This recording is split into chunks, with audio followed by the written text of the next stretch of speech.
Okay, we are now at, make sure your microphone lights are on. And we are on our last question, and it could be a fairly quick answer, and then right after that is closing statements. So this is the debate question 6, and Haney will be up for that. And at closing statements, the way that it worked was Greg gave it first, and Haney will start in closing statements also, and then work its way back. Okay. A law passed in March 2009 in Hermosa Beach that allowed restaurants that closed by 10 p.m. the ability to obtain an ABC on-sale beer and wine license. The 2009 Alcohol by Right law eliminated a long-standing conditional use permit process and the public hearings for approval of the ABC license for a restaurant that closes by 10. Before this Alcohol by Right law was passed in 2009, all Hermosa Beach residents, homeowners within 500 feet of the new ABC license were notified by mail, and the Hermosa Beach Planning Commission held hearings and voted to approve or deny any new ABC license to sell a beer or wine in the restaurant. The construction of a new multi-level parking garage, which is possibly happening in our downtown area or possibly even here on our Civic Center site, could create up to 400 in lieu parking spots. In lieu parking spot is something if you had a piece of land that was fairly small and not really worth it to knock down by itself because you had to put parking on it. But if you buy in lieu parking spots, you can now build a much bigger building because you do not have to place parking on your site. You can buy the sites in lieu. But that only works if you have a 400-car parking garage or a large parking garage. So you can sell those in lieu sites. I know it's a little complicated, but anyway, so you build a 400-car parking garage, and then that will allow many more restaurants to open by right, which they're restricted now because of a lack of parking. Question: should the Hermosa Beach City Council restore the conditional use permit process and the holding of public hearings in order to grant any new ABC licenses for restaurants? Haney? I think my short answer is probably not, because I don't know of any facts or information provided by the police department or anybody else to say that once the city started doing that, that created an additional burden on the city. I agree with Carolyn that drunk people can happen in the city at any time of the day. It doesn't have to be after 10. So the fact that the place closed at 10, that doesn't mean it doesn't create a problem. But I think where I would limit it to is to make sure that this is truly a restaurant. So if the concept is to get a permit to open a place that opens until 10 o'clock and then transform into a sports bar with hundreds of people that come in, then I would have a problem with that. But if the idea of this permit is to limit it to purely restaurant type establishments that close at 10 o'clock and they get a permit so that they can operate their business, it's a pizza place or Italian restaurant or what have you, unless I'm given some data from the police department or the city that once they started doing this in 2009, that established a new problem or added to the crime in the city, I would say that we would leave it alone. Okay, thanks, Haney. Greg? Oh, I think I was going to come back this way.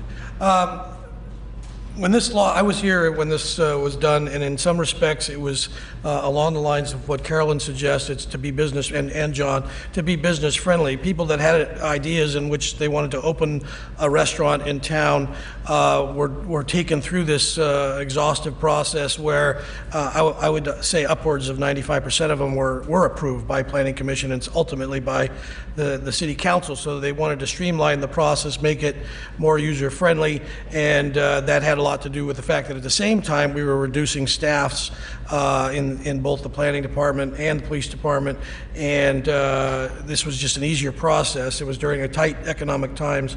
I would agree with Hanny's comments that if we were to revisit this, I would want some metrics, the famous word these days, to determine if it's necessary to revisit it. In other words, is there a problem with what's going on? On the second half of that, the in lieu parking, many people will say if you build it, they will come, and that's a concern to many residents as well as an attraction for business. So you have to balance that out. What Al said about in lieu parking is accurate. Basically, you pay I think it's close to 20 grand to buy a spot in a future garage. The spot may not exist when the business wants to open, but you're going to pay into this fund, this in lieu parking fund, which is held strictly for parking improvements. to the city, and then when the city garners enough money to build that 400 spot garage, they'll build it. But you could have a problem between those that have paid and the ability to build, and you got to be careful when you put the cart before the horse. Thanks, Greg. Nanette? I'm a firm believer in a public process, but again, here I echo comments already made, where I don't think that the driving complaints with alcohol-related issues are from our restaurants that are serving beer and wine and closed by 10 p.m. So I, as well, unless I get any additional facts, would not want to change that. I also understand there was an effort to change it, and there wasn't support among the residents. So I haven't heard anything that would require me or to really have me pause and take another look at it. Thanks, Nanette. John? So I have to say the same thing. It's simplified what was an overly complex process, and people, small business people, mom and pop shops want to open up a small place that serves beer and wine and closes by 10. We don't need to drag them through the entire city hall and the entire process and cost them additional thousands of dollars every time you go before the planning commission and so forth. This is working fine. It's been a great system. I think we've gotten some good restaurants in it, and it's one of the few business-friendly things we've done of late. So by all means, keep it. In terms of the in lieu of parking, I don't think just in terms of restaurants. When you look at all those projects we talked about downtown, the Mermaid property, the Sea Sprite property, none of those have parking or sufficient parking for what it will require. So the in lieu of parkings are going to be integral into being able to develop those areas as well. So they are critical to the future of Hermosa Beach, not just the restaurant industry. Thanks, John. Jeff? Thanks, Al. I do not agree with this policy. The conditional use permit system was not broken, and it remains the most equitable approach to alcohol serving businesses, and they should be able to, should have to make their particular case in terms of the business they want to open. It creates, I mean, I'll admit though that alcohol by right may sound completely reasonable in a different city, not in ours. And here's the problem. I'll give you, for instance. So we have an establishment who's alcohol by right, 10 p.m. in the Upper Pier Avenue area, and they want to have an additional hour for a soft close. They may make a compelling case for doing it. You may want to do it, but you won't do it because the minute you give them that additional hour, everybody else wants that additional hour. So the policy, I think it's insane, because if we're doing something to streamline a process to facilitate business, do we really start with alcohol serving? I mean, you'd name me another business where we've streamlined the process for people to be permitted to open their business. So for me, it didn't make sense at the time. It still doesn't make sense. I think we should restore the conditional use process. It was working just fine. As to the 400 parking places in lieu, you know, it's not like they'll come at some point. Yeah, when we reach a threshold, it will come. So let's think about it. So 400 additional cars in the downtown. Now, so by 2, because probably they're not traveling by themselves, or maybe even 4, because they might be coming with friends. So instead of, 4,000 to 6,000 people on the plaza, we have, 6,000 to 8,000 people on the plaza. So I'd submit to you, in terms of density and intensity of use, is that we want to do? And is that the proper land use of a limited resource coastal space area?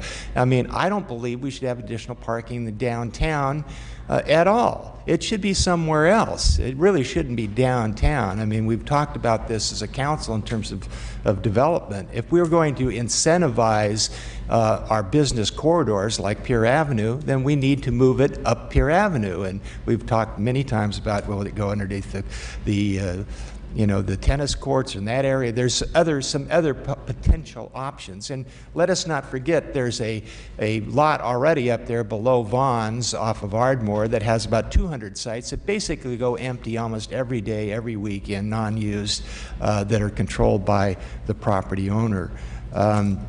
that I believe could be used as a business-to-business solution for parking downtown employees, and let that fee go to the property owner of Vaughn's, and we would eliminate a major problem. So, Summarize, Jeff? yeah, I believe, again, we have to be very careful about this, increasing parking in the downtown area. It is, you know, we were told that if we built the parking structure, it would relieve parking for residents in the downtown area. Everybody knows that never happened, so we have to be very careful. Thanks, Jeff. Carolyn? Well, I think it was a creative solution to something. I applaud it. We want to be business friendly in our community, and making it easier for a restaurant to open, taking away some of the laborious process associated with the permitting process, I think was creative thinking. I think that if we talk about how we don't want establishments to be open until 2 o'clock in the morning, we need to encourage establishments that are wanting to close at 10 o'clock at night or who are willing to close at 10 o'clock at night. So I think it's fine. Now, in terms of parking, I will still hearken back to Metlocks. They have a thriving economy in Manhattan Beach. The world hasn't caved in because they built that massive parking garage, because people know when they go to that town they have to behave. So if the concern is we have many more spaces in our town, people are going to pile in, and the problem is going to intensify, I still come back to let people know when they come to our town they have to respect our town, and if they don't, they will be cited or arrested. Thanks, Carolyn.